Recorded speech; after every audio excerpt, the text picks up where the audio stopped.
una entrevista bastante larga con el Papa Francisco, después con otros miembros del Estado Vaticano. Hemos hablado de la paz de Colombia, como lo habíamos dicho, buscando una posición aún mucho más activa tanto del Estado Vaticano como de la Iglesia Católica en el proceso de paz de Colombia. Es posible que hagamos una ronda, ya se hablará con el ELN acá, que podamos construir un paso todavía mucho más profundo en la dejación de la violencia con un escenario como este. Me parecería muy sugerente para toda la sociedad colombiana. Presidente, ¿qué otros temas se tocaron? Hablamos del tema nicaragüense. Colombia puede poner sus buenos oficios en un tema de altercado que hubo muy profundo.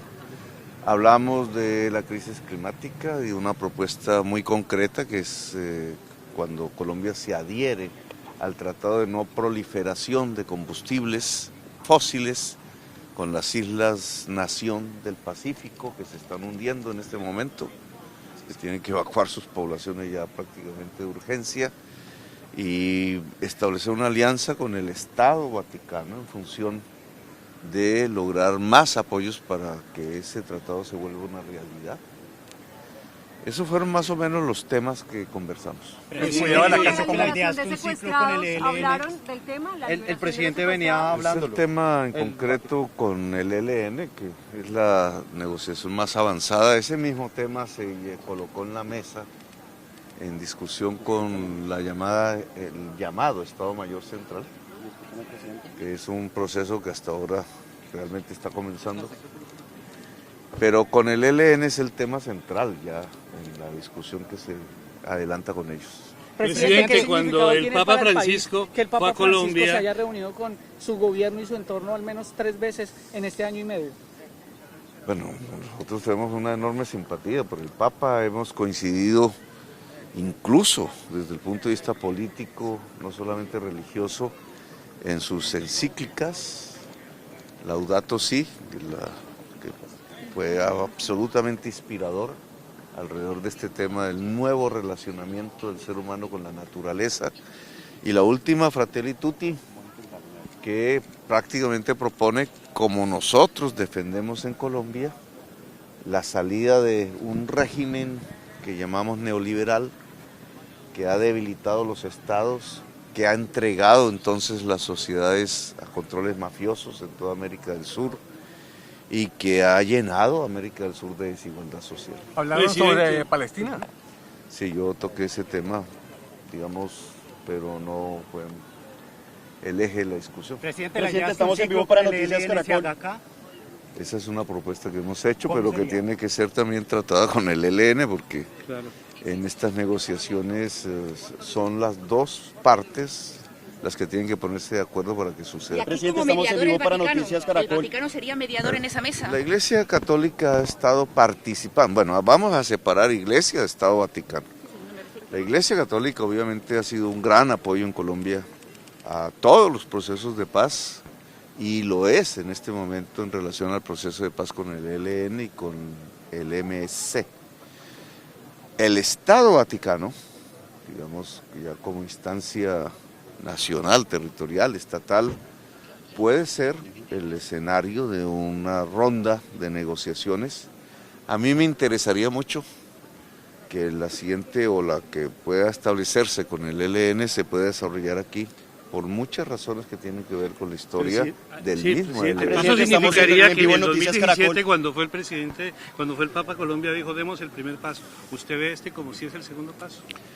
Bueno, ojalá fuese el paso final. Presidente, estamos en vivo para Noticias Caracol. El día de ayer se conoció también una carta del gremio empresarial, precisamente preocupado por la situación en materia de inseguridad, de extorsión en el país, un SOS. Usted habla aquí en el Vaticano de paz. ¿Qué se va a hacer entonces para intensificar y devolver la tranquilidad a los empresarios? En Colombia tenemos que dividir el problema de la inseguridad y la violencia en dos grandes, digamos, fragmentos, porque son diferentes y tienen causas diferentes, y nos podemos equivocar si mezclamos uno con el otro. Hay una violencia del conflicto armado, que ha cambiado de fase, que está muy ligado a las economías ilícitas, que tiene unos territorios concretos, el litoral pacífico, el nordeste antioqueño, el Urabá, el Putumayo, la frontera colombo-venezolana, etc. Esa geografía de esa inseguridad marca allí, con los indicadores que tenemos, un descenso de la violencia. Es decir, las políticas de diálogo que se han adelantado en este año, más de año y medio casi, han sido efectivas en disminuir la violencia. Hay otro fragmento del país, el de las grandes ciudades, el de las ciudades costeras, el de Bogotá, en donde ha aumentado la tasa de homicidios, es decir, la violencia en general. Allí es donde se presenta con mayor brío la extorsión generalizada, sobre todo en una ciudad como Barranquilla. Esta es otra violencia, tiene otras causas, no se puede endilgar al conflicto armado, aunque pueda haber relaciones, pero aquí lo que estamos observando es el crecimiento de la banda como un nuevo actor de violencia y la extorsión, por ejemplo, que es su pregunta concreta, está siendo dirigida en un 70% desde las cárceles. Allí hay corrupción, indudablemente la política que estamos siguiendo es inhibir de comunicación al delincuente que desde la cárcel está generalizando la extorsión en Colombia. Como lo acaban de observar, se han dirigido a otras cárceles. Delincuente que nosotros podamos tener evidencia cierta de que está ocasionando extorsiones, se va de esa cárcel y va a entrar a cárceles de mayor seguridad. Sí. La canciller de Ecuador dijo que estaba lista para asistir a la cumbre antidrogas en Colombia, en Bogotá. Sí, es que ya el problema indudablemente no es colombiano. Hace mucho tiempo dejó de ser colombiano el de la producción de drogas. Hay un fracaso de la política antidrogas que se creó hace 50 años en Estados Unidos. El fentanilo cunde en Norteamérica. La geografía de la cocaína cambia en el mundo. La violencia de las bandas está en todos los países de América, ya no solo en uno. Son poderosas, indudablemente, lo acabamos de ver en el Ecuador.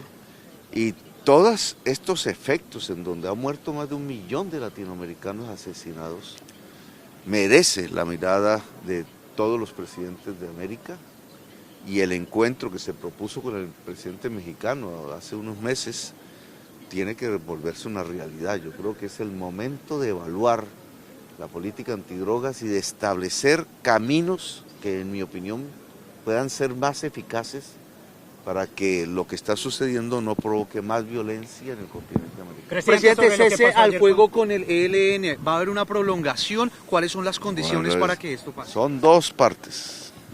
Entonces aquí no podemos hablar solo a nombre de una. Todo lo que pueda suceder con el acuerdo de paz con el ELN, que espero llegue a un éxito rotundo, tiene que ser de acuerdo entre las dos partes. El Papa, hablamos un poco de la reunión con el Papa. El Papa estaba de acuerdo en esta reunión, le ha invitado a Colombia en el caso de que se llegue finalmente a un acuerdo. ¿Y cuál es el mensaje que el Papa le ha dado para el pueblo colombiano? El Papa está de acuerdo en que demos pasos más profundos en los acuerdos de paz en Colombia. Presidente, usted tuvo... ¿Le dio la bendición para la paz total? Tú sabes que el cristianismo es sinónimo de paz. Presidente, ayer... Si es un verdadero cristianismo. Presidente, usted ayer se encontró con la comunidad de San Egidio, que trabaja muy de cerca con el Vaticano.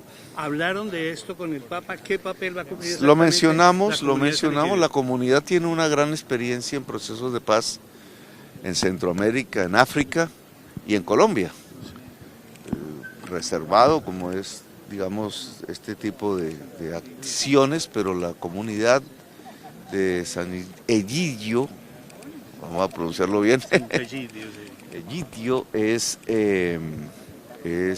una colaboradora eficaz en el proceso de paz con Colombia. Presidente, sobre lo que pasó ayer con su hija, usted decía que el fiscal está... No pasó ayer, pasó hace unas semanas, en sus vacaciones. Usted dice que el fiscal está muy quieto y que quería tomar algunas acciones. Porque es que son delitos ya repetitivos, sistemáticos. No es un hecho aislado como pudo haberse entendido antes, es repetitivo el hostigamiento cuando está mi hija en la calle o en cualquier lugar, y eso es un delito. Y si es un delito, entonces la competencia la tiene el fiscal.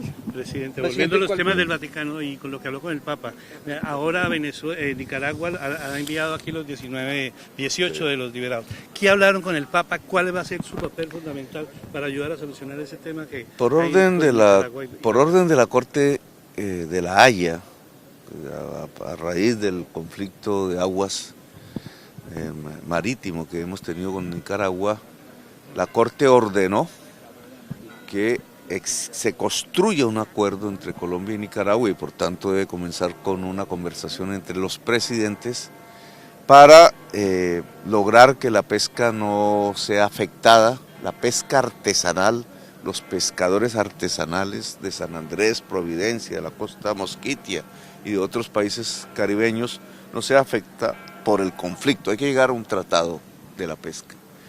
Y allí hay una oportunidad para hablar de otros temas, indudablemente. A mí me gustaría que hubiera un relacionamiento normal, una normalización de la actividad religiosa dentro de Nicaragua. Es un tema que vamos a hablar. Presidente, ¿cuál es la mayor preocupación del Papa sobre lo que sucede en Colombia? Él había hablado de los secuestrados, que lo liberen todos sin condiciones, pero ¿usted qué pudo percibir? La mayor preocupación es la violencia y cómo salir de la violencia. Bueno, hermanos, ustedes... Gracias, nos vemos en Bogotá. Presidente, gracias. Hablamos. Invitó al Papa, no me contestó, invitó al Papa a Colombia. ¿Sí lo invitó, presidente? Sí, le invitó. Tiene sonrisa de haberle Primero invitado. tenemos que forjar aquí el escenario de la paz. Presidente, bueno.